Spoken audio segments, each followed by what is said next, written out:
Black Magic Woman podcast acknowledges the traditional owners of the land we have recorded this episode on. We also acknowledge traditional owners of the land where you, the listener or viewer, are tuning in from. We would like to pay our respects to our elders past and present and acknowledge that this always was Aboriginal land and always will be Aboriginal land. Welcome to the Black Magic Woman podcast with Mundanara Bayles. Hello, you mob, and thank you so much for joining me for another deadly episode of the one and only Black Magic Woman podcast. We are on YouTube, so if you're not following us yet or you're listening to us on the iHeartRadio app or even on Spotify app or wherever you get your podcast from, I just want to say I'm pleased that you finally found me. There are so many episodes. You can go back to 3 years ago when we first launched the Black Magic Woman podcast. But anyways, here we are right now on beautiful Whadjuk Noongar country in Ballardong, also known as Perth. Western Australia is literally on the other side of the country from where I live in Queensland on Cubby Cubby country. For people that are joining us from all around the world, I just want to say thank you. And I also want to acknowledge the traditional owners here. I want to acknowledge the fact that I have been welcomed onto country and thank Earl Maguire for spending the last 2 days with me here on his beautiful country. It's so important, especially as black fellas, that we follow cultural protocol, that we understand those rules of engagement, to call ahead, to build relationships, which always, in the end, hopefully leads to good outcomes or positive relationships. So I thought I'd take the opportunity and record some amazing Aboriginal black fellas, Noongars, all different mob that are living here on Whadjuk Noongar country. So you're in for an absolute treat. I've got a sister who I actually done training with yesterday to come and observe what I do at the Black Cart, which people know is my main hustle. And Lorraine, you brought your beautiful mother, Animari, with you. I cannot wait for people to hear, obviously your story and the work that you do. So before we get into it, my sister, can you please introduce yourself to my listeners and also viewers on YouTube? Your name, your mob, and a little bit about your family, where you grew up. And I always say to people, it's best when people introduce themselves in their own words. So over to you. Kaya, Whadjuk Noongar Booja. Hello and welcome to our country, sister girl. And it was a blessing to meet you yesterday. My name is Lorraine Pryor and I am a Whadjuk Noongar York with ancestry ties to Ballardong on my grandmother's side and to Gnaala Karla Booja on my grandmother's side. I am a mother. I'm a grandmother. How many grannies? I got 10 grannies. And they age from? Age from 12 to 1 month. 1 month. Well, congratulations. Yeah, he was born on the 1st of January. First baby born in the hospital in Fiona Stanley, yeah. Too deadly. Sis, you don't look like you got 10 grannies. You look after yourself. We'll try to do your best. So you got the grannies. So I look like a young grandmother, and then, all the Whadjuk mob always go away like, are you a grandmother? And I say, yes. Well, I'm loved that I'm at this age where I can play with my grandchildren. I have the energy for my grandchildren and I can keep that culture alive with my grandchildren. And that special bond, Definitely. That we have with our grandmothers. Yes, because I had that with my grandmother and we all have that with our grandmothers. Yes, because there's many grandmothers. Yes. In our Aboriginal culture and kinship. We don't have to explain it to each other. No, exactly. Our culture is, I always say, the best parts of our culture and the strength of our culture is the grandmothers, that we have multiple grandmothers. Yes. And they all play a role in raising our children. That's right. So I'm not a grandmother, right, but I'm Bibina. And in my Birigaba language, it means sister of grandmother. And I'm in business with my grandmother's sister, Aunt Lilla. So she's Bibina as well. Yes. So we've got this connection, you know, even though my grandmother passed, my grandmother's sisters are my grandmothers and they're grandmothers to my children. That's the strength of our culture. Exactly. And it's powerful as well. Deadly. Yes. So you know, we've all had these journeys in our life where, you know, we've struggled to survive from day to day. And, you know, like I've been very fortunate. You know, I've had a lot of adversities in my life where, you know, I actually hit rock bottom in my life. And I was actually incarcerated. So being incarcerated, you know, like throughout the 2003 to 2007, you know, in and out, going through that door. That cycle. That revolving door, not getting any help or support from the services that are set up in our areas. Yep, the organisations that are funded by government. Yes. Yeah. So in 2010, I was finally released, and I thought I need to do something for my sisters that are sitting, you know, still back in there. So I really focused on taking myself on a healing journey so that I could get strong again. So, you know, like the main thing that was missing was connecting with my culture, you know, my lost identity.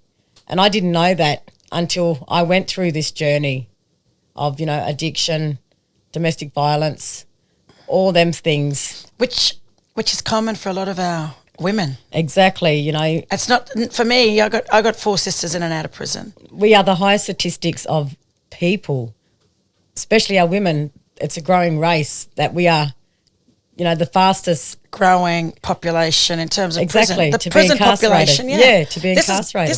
We're talking about globally for you mob that are listening, and also for our non-Indigenous listeners and viewers as well. If you do not know the statistics, Google it. And here's a woman sitting on the couch having this yarn with me with the lived experience of being in prison and then being able to break that cycle of incarceration. Yes. And turn your life around, and you go back into prisons. So now in 2022, I put my big woman shoes on. Oh, yeah, big girl bloomers for us. And I thought, no, this gap that's in, it's not a gap, it's like a hole that's in our system that we need to start covering up, you know, like we need to really close this hole up for our people, because I just really get sick and tired of the government, you know, benefiting from our struggles.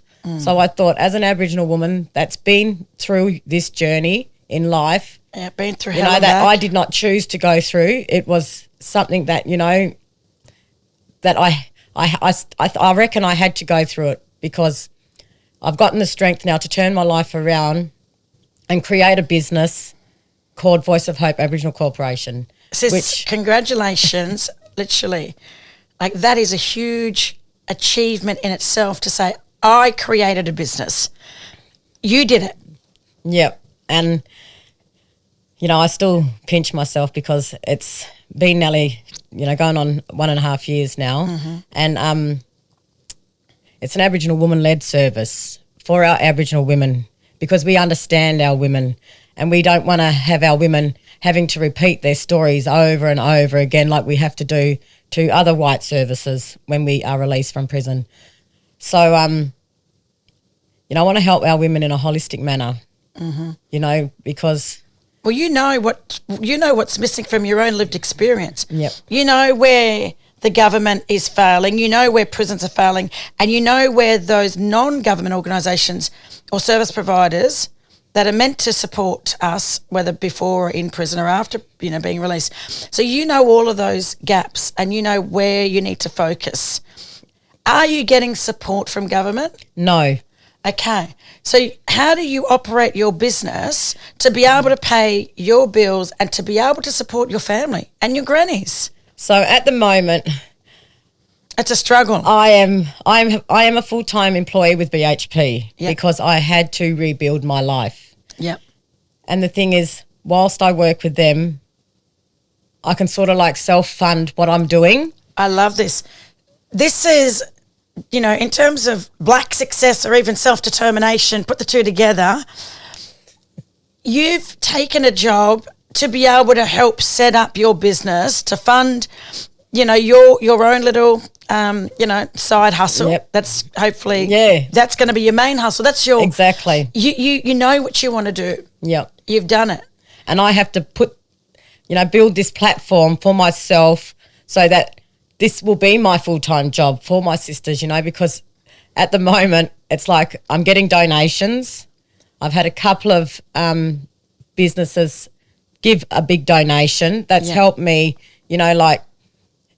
help me supply these women these Healing Hope bags that I give them when they're released. So in these Healing Hope bags, they've got clothing, they've got toiletries, they've got mobile phones, they've got vouchers, they've got service networks in there, because I don't want sister girls to come out and reoffend again. And the reason why they're reoffending, because they're coming out with no support. Exactly. They don't have their house. They probably don't have their kids. So how can they get a job? Exactly. So, housing is everything. Housing. Yep. Housing is crucial. It's essential. So if you're living on the streets, yep, how are you meant to turn up for a meeting with your job network provider to get a job, because Centrelink are telling you you've got to get a job, but you're sleeping rough? Exactly, or you're sleeping on a couch. So I've actually connected up with a group called Karna Communities, which is a non-Indigenous community, and she helps me with, it's a handful of ladies that I can help be accommodated for when they get out. Wow.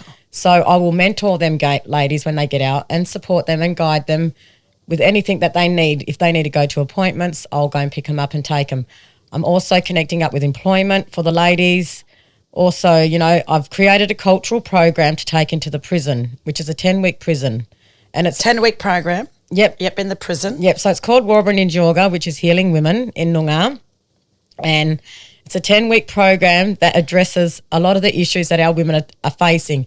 But I will have facilitators facilitate it from an Aboriginal lens, which will be Aboriginal women delivering the programs. That's crucial. Yes, it is. You can't have non-Aboriginal people delivering this kind of, it's not training, delivering, I would say, culturally appropriate content, information. Like, it's not going to work. You're probably not going to get the buy-in from our women, our sisters inside. They're not going to turn up. Or they might come first to suss it out and then say, what are we doing here? Yeah. Or next minute you might be saying, why are you doing this for? So there's enough Black women that have been through the system. There's enough Black women with the lived experience in our community. If you give them the opportunity to be part of this program, you'll have, and this is sad to say this, to say, you're going to have an entire workforce. Exactly right, and that's the way we help our women grow with their own businesses and support them, so that we've got an army of warriors then, of women working in our area to help these women grow, because it does take a community to raise a child, but it also takes a community to help uplift our sisters as well, because when they're very vulnerable, they do need this wraparound service that we want to deliver for these women. And, we want to walk side by side with these women when they get out. So, we've already walked inside to them.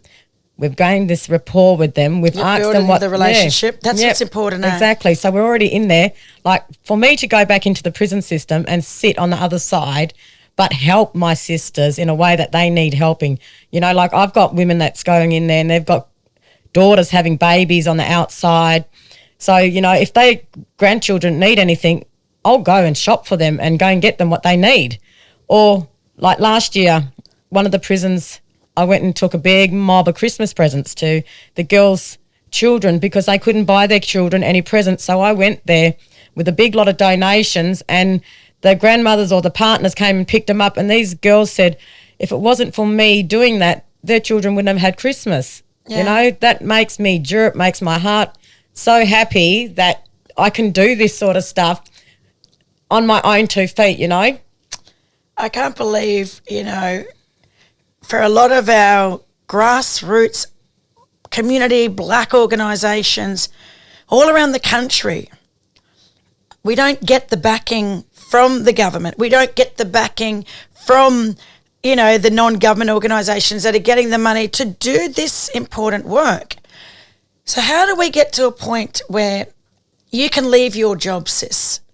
What do you need to be able to do this full time and to start employing that army of warriors? What do we need to do? Because this is an opportunity now, especially for people listening to this podcast or watching on YouTube.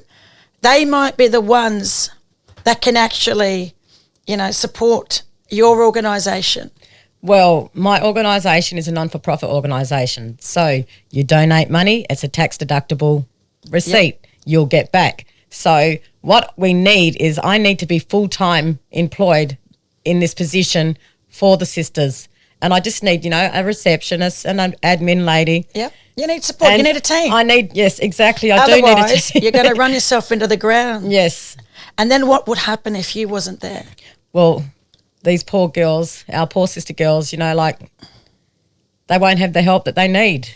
I want to break the cycle of recidivism. Mm-hmm. I want to break that cycle of our sister girls going back into the prison system because our kids are the ones that suffer from all of this. Of course. And that leads to all of the, challenges or issues for those young people. Yeah. The impacts, the whole family, the whole community. Exactly. Because we know our women we are the handymans of our families, We are the backbones. We're the backbones. We are also, as Aboriginal women, we are the strength of our culture. And that's through child rearing. Now, if 80% of the women sitting in prison in this country that are Aboriginal women, 80% are mothers or carers. There's a lot of children that are suffering. There's a lot of children living without that motherly love, That's right. that bond, that relationship, that sense of belonging. My little one all the time, Tiger Lily, when a girlfriend wants her to sleep over, she'll ring me, 9 o'clock at night, Mum, can you come pick me up? I said, come on now. Yeah. Millie wants you to stay over, or Tessa wants you to sleep over. And you know what she says? I feel safe with you. And that's what all our children should be doing, feeling safe. That's exactly it. With their mothers. And it's a mother that ensures that safety, that sense of belonging and feeling and connection. That's right. And if that's not happening, these young people are growing up feeling unsafe, feeling vulnerable, feeling anxious. And then that leads to other decisions or choices that usually set them off on the wrong path. And then we see that system or cycle repeat itself. Yeah? Yes, exactly. I bet you've been in there and you've seen daughters and mothers. Yes, well. Aunties and sisters, families. Yes. Well, it's like a family reunion when we go back in there, you know what I mean? And it shouldn't be like that. No. Because we're under the control of the system. Mm-hmm. We're very powerless in there, There's nothing in the prison system that's healing our women. So we, as Aboriginal women, we need to step up and go in there, show these women that there's hope for them. Well, let them know that there's people that care for them. Exactly. Because the system and the living conditions within a prison completely strip people of their identity, but their humanity. That's right. And I've never been in prison, but I've been in a watch house, and I felt like for the first time I actually felt that I was nothing, I was no one, and nobody around me cared. I wouldn't say that I hit rock bottom in that moment, but I couldn't imagine that being my circumstances for more than 3 days. 3 days I've spent in there, Friday, Saturday, Monday. I got out on the Monday. I'm as real as can be. I've got 6 mugshots in the Brisbane Watch House. Yep. I've lived a life. I've made decisions, and I don't regret the decisions. It's made me who I am. Exactly. Being in those situations and going through, going to court and being on parole and having a criminal history. Yes, I've got a criminal history myself. I realise that I've got much more empathy. I'm much more compassionate. I have much more understanding. I'm more patient. My eyes are open, and I'm always thinking now, you know, what if my life didn't end up the way it has? So I dealt with substance abuse. You know, I was addicted to drugs for a good, you know, yardy, smoking yardy, experimented with recreational drugs. I've been there, done that, but I didn't end up in prison. I got a suspended sentence and I was on parole for 4 years. And people don't know that about me, but I'm not ashamed of it. No, we don't sugarcoat our lives. It's made, like you said, you know, like what you went through, you believe that it had to happen. I Because do. now you've come out the other end and you're sitting on this couch and you're actually talking to you, my deadly sister. And this is where we empower each other, especially as black women. Yep. You know, how do we support each other? How do we make sure that your organisation is thriving, right? Not struggling and not surviving, but that thriving, your organisation is thriving. And people in our community see your organisation as an opportunity for a job, for stability, for long-term security. Exactly. So this is what we need to do. Yep. We need to build capacity and capability amongst Aboriginal organisations, especially grassroots organisations. We are the ones, right? We're keeping our families together. We're raising children. We're trying to get them to school. Yep. We're then going into prisons. I spent a lot of my weekends growing up visiting my sisters in prisons and then their boyfriends and my big brothers. Yep. You know, But we're also supporting the community, you know, like extended family, you know, everyone, like funerals. Yeah. You know, I take funeral clothes into the girls that are allowed to go to funerals. And the application process, let's talk about that quickly.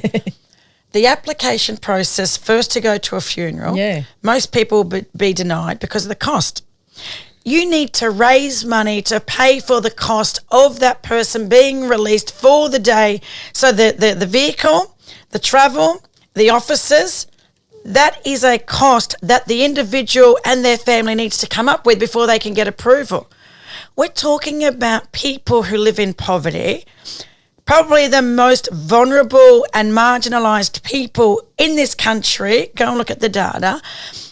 And here we are with women in prison and black fellas in general in prison that are constantly grieving. Mm-hmm.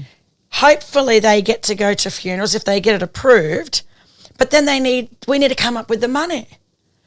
You know, sometimes I feel for our mob just thinking of, you know, what if things were different? You know, what if we weren't locked out of the economy? What if our old grandparents, our grandmothers were paid for the work that they did as domestic servants? Exactly. You know? Yep. What if our people had generational wealth that they could pass down to their children and their grandchildren? Well, imagine the life we'd be living, my sister. But we can turn that. You know, we do have intergenerational trauma, but we also do have intergenerational wealth, as you just said, wealth. Yes. You know, we are strong. We are a strong culture. You know, over 65,000 years of age we are, you know. They think they can knock us down.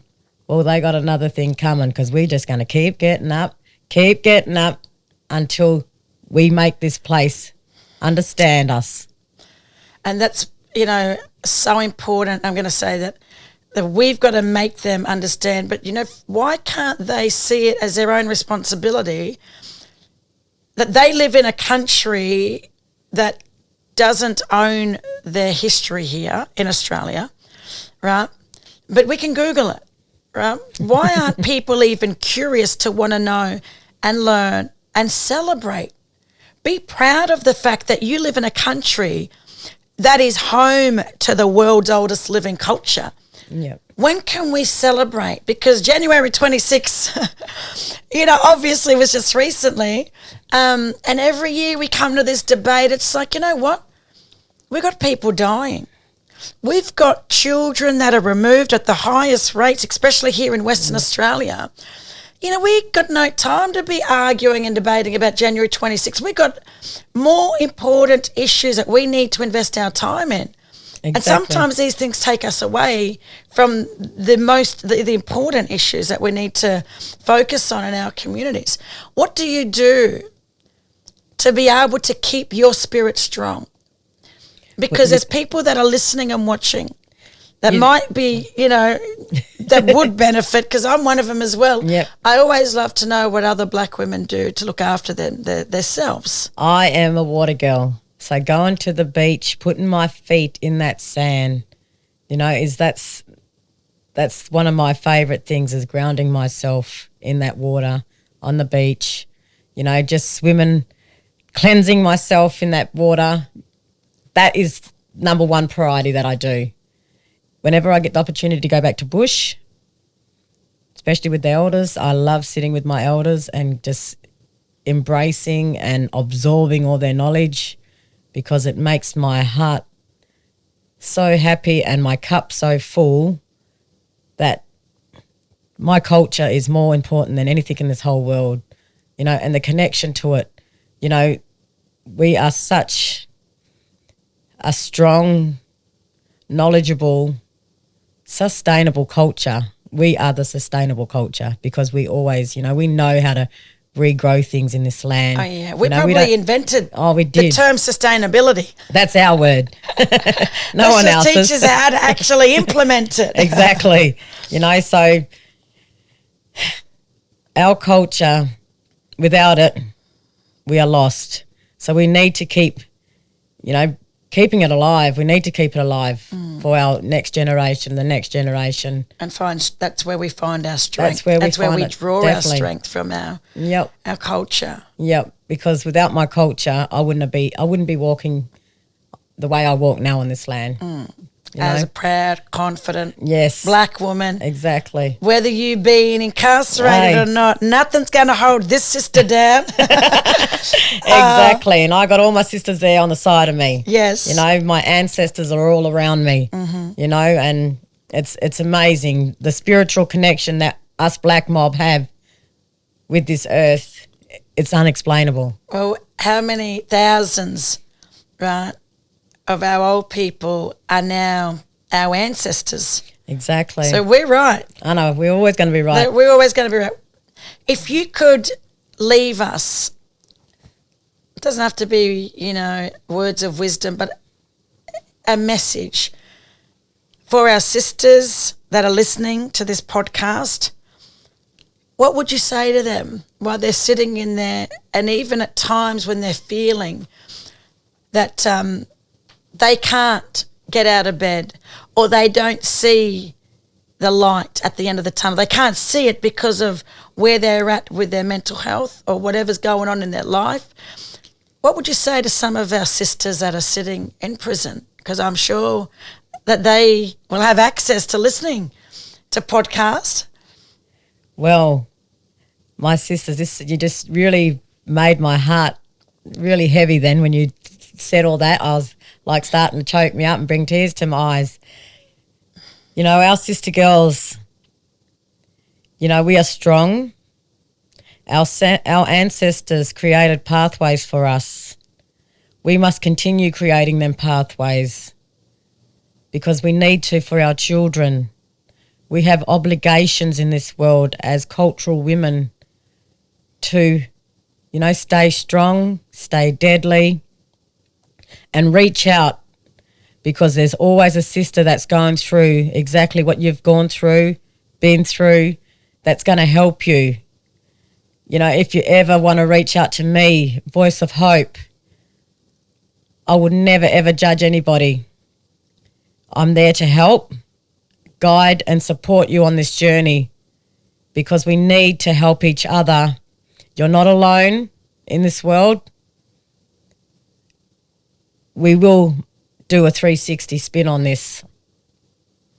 We're going to bounce back stronger and deadlier and blacker and louder. And prouder. Prouder. And, our children are, when you think about it, like they're a product of our environment. We've got to create that environment. Yeah. As black women, as matriarchs, of nurturers, as givers of life. as backbones of our families, keeping our families together. Yep. There's a lot on our shoulders. Yep. I just want to say, sis, it's been so deadly to just sit on the couch and yarn. I know we could be yarning all day, and we'll have another opportunity. Even when we jump on the phone, we're talking just in the foyer with Nyoka, Sister Nyoka Morgan. Deadly. Another episode you got to listen to, how us black women can just get together and support each other, even on a Teams call. Yes. So if you are one of those deadly black women out there, and you want to start connecting, engaging and yarning or meeting up with other black women, we don't have to all live in the same suburb, right? Let's make use of Facebook and social media and online Zooming.